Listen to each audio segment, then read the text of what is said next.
That will be Igwe Dr. Mekilunu, Ifitedunu, Ifitedunu, Palace. Ah, River.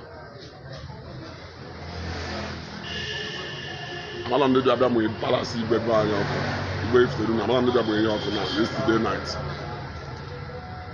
Palace ni nearby, we don't need a palace, everything. We wake up at the palace. That will be Igwe Ifitedunu. Kunu free of man. I'm guys kunu for the palace of me. So, una avoid the palace of man. Obi Igwe Ifitedunu. So me say I took it out of phone now. Ma bazine me kunu free of man. Oh, Obi Ifitedunu dey back.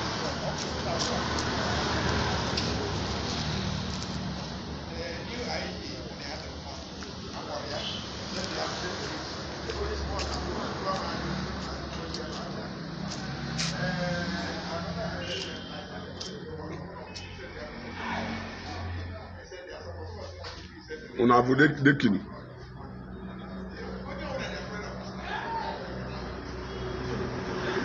On a fo big ba. What you know? What you done in the palace? You go to where back. Go to where did.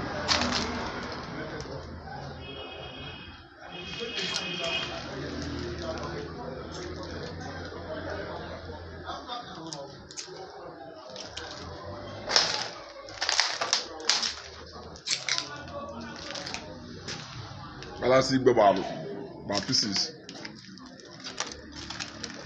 Palace Igwe by pieces. Only very wet. Only very wet on Palace Igwe. Everything they condemn.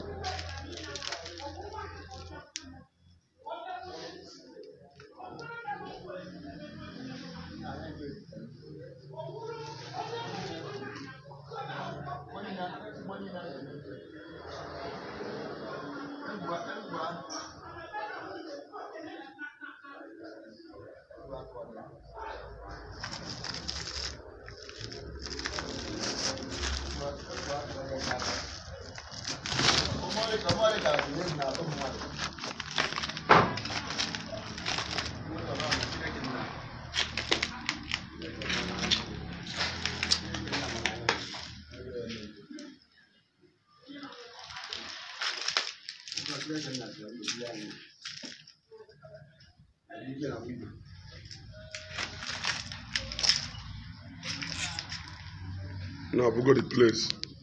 What's we about pieces? I am a limo of people by my. What's the